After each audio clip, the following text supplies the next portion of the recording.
اگلی دعا حضرت موسیٰ علیہ السلام کی دعا ہے جو انہوں نے فرعون کے دربار میں جاتے ہوئے پڑھی تھی اور اللہ تعالی نے انہیں سکھائی تھی، اور اس لیے سکھائی تھی تاکہ ان کی زبان کھل جائے، ان کا سینہ کھل جائے، ان کا کام ان کے لیے آسان ہو جائے، اور فرعون کی اور اس کے دربار کی جو ہیبت ہے وہ بھی دور ہو جائے اور وہ اپنے کام کو بہتر طور پر کر سکیں۔ وہ دعا بہت مشہور دعا ہے۔ اب اس کا معنی ربی، اے رب، اشرح، کھول دے، لی، میرے لیے، صدری، سینہ میرا، ویسر لی، اور آسان کر دے میرے لیے، امری، میرا کام، واحلل، اور کھول دے، عقدتن، گرہ، من لسانی، میری زبان کی، یفقہو، کہ وہ سمجھ جائیں، قولی، بات میری۔ اشرح کا مطلب ہوتا ہے شرح، عربی زبان میں ڈائسیکشن کو کہتے ہیں، چیرنا، کھولنا۔ آپ کو معلوم ہے کہ نبی صلی اللہ علیہ وسلم کو جب نبوت عطا کی گئی تھی تو اس سے پہلے بچپن میں جبریل امین نے آ کر کیا کیا تھا؟ کسی کو معلوم ہے؟ شق کے صدر جس کو کہتے ہیں، کہ سینہ کو کھول کے دل کو دھویا گیا تھا، اور اس کے بعد دوسری مرتبہ بھی یہ بات ہوئی تھی نبوت سے قبل، معراج کے موقع پہ شاید۔ جیسا کہ آپ جانتے ہیں کہ قرآن پاک اللہ تعالی کا کلام ہے جو جبریل امین نے آ کر محمد صلی اللہ علیہ وسلم کو عطا کیا، اور یہ آپ کے دل پر اترا۔ قرآن دل پر اترا تھا، تو قرآن سے فائدہ اٹھانے کے لیے جب تک دل شامل نہ ہو، دل کی انوالومنٹ نہ ہو، دل کی صفائی نہ ہو، دل کے اندر طہارت نہ ہو، قرآن جڑ نہیں پکڑتا، قرآن جگہ نہیں بناتا۔ اس لیے اگر آپ یہ چاہتے ہیں کہ قرآن آپ کے دل میں اترے اور قرآن آپ کی زندگی کا حصہ بن جائے اور آپ قرآن کی روشنی بن جائیں، تو اس کے لیے دو باتیں ضروری ہوں گی۔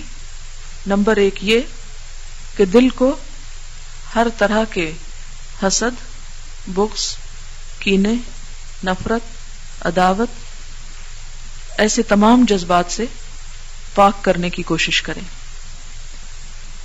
جس کسی نے بھی آپ کے ساتھ زندگی میں کوئی زیادتی کی، اس کو یک طرفہ طور پر معاف کر دیں اور دل سے معاف کر دیں، اور دوسری طرف وہ تمام اذکار جو دل کی صفائی کے لیے اور وہ تمام احساسات جو دل کی طہارت کے لیے ضروری ہیں، ان کو پیدا کرنے کی کوشش کریں۔ جب آپ یہ پڑھیں گے رب اشرح لی صدری، تو آپ ساتھ اب امیجن کریں گے کہ آپ کا سینہ کھل رہا ہے، اور جب ایک چیز کھل رہی ہے تو اس کے اندر جو کچھ اس میں گھر کی ہوئی ہے، جس چیز کی محبت نے، وہ سب نکل جائے۔ یعنی اپنے آپ کو، یعنی جب پڑھیں تو ساتھ یہ سوچیں۔ اور چونکہ آپ سب کے ساتھ کچھ نہ کچھ مشکلات، مسائل، تکلیفیں، کئی ایک ایسے پرابلمز ہوں گے، پھر ان کو تصور میں لائیے اور کہیے کہ وَيَسِّرْ لِي أَمْرِي، کہ یا رب میں تیری کتاب کو جو سیکھنے کا کام کرنے شروع کر رہی ہوں، میرے اس کام کو میرے لیے آسان کر دے۔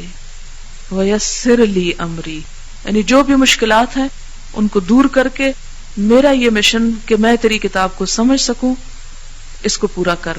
وہ مشکلات بعض اوقات خود انسان کے اپنے اندر ہوتی ہیں، اپنی سستی، اپنی کاہلی، اپنی غفلت، اپنی سنگ دلی، قساوت، اور اپنے اندر کے میلے جذبات جو انسان کو اس نور کی طرف بڑھنے نہیں دیتے۔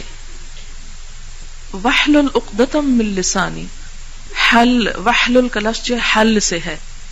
اردو میں بھی آپ حل مشکلات یا سوال حل کرنا، اس کو حل کیجئے، اس مشکل کو حل کریں، تو حل کا مطلب عربی زبان میں ہوتا ہے کھولنا، جیسے گرہ کھولی جاتی ہے۔ تو عموماً یہ ہوتا ہے کہ انسان بعض اوقات ایک چیز کو سمجھتا ہوتا ہے، جانتا ہوتا ہے، لیکن ایکسپریس نہیں کر سکتا، ہوتی ہے نا یہ مشکل کہ آپ کو بات پتہ ہوتی ہے، آپ جانتے ہوتے ہیں لیکن اسے بتا نہیں سکتے. اب جیسا کہ جو کچھ یہاں آپ پڑھیں گے وہ صرف آپ کی اپنی ذات کے لیے نہیں، اسے آگے بھی بیان کرنا ہے. اور چونکہ قرآن کلام اللہ ہے، کلام ہے، تحریر نہیں ہے، کلام ہے. ہمارے سامنے لکھا ہوا آتا ہے تو ہم سمجھتے ہیں کہ یہ ایک تحریر ہے، حالانکہ یہ تحریر نہیں، کلام ہے. اور کلام کے لیے ضروری ہے کہ انسان کلام کرے، اسے زبان سے ادا کرے، اسے کمیونیکیٹ کرے. اور کمیونیکیشن اسی وقت ہو سکتا ہے جب آپ بولنے کے قابل ہوں. بسا اوقات یہ ہوتا ہے کہ آپ دنیا کی باتیں کرنے میں بہت اچھے ہوتے ہیں، لیکن جو ہی کوئی دین کی بات آئی تو آپ کے دل پہ ایک بوجھ پڑنے لگتا ہے، آپ اپنا کانفیڈنس لوز کر جاتے ہیں اور ایک پریشانی کا شکار ہو جاتے ہیں کہ پتہ نہیں میں صحیح کہہ رہا ہوں یا غلط کہہ رہا ہوں.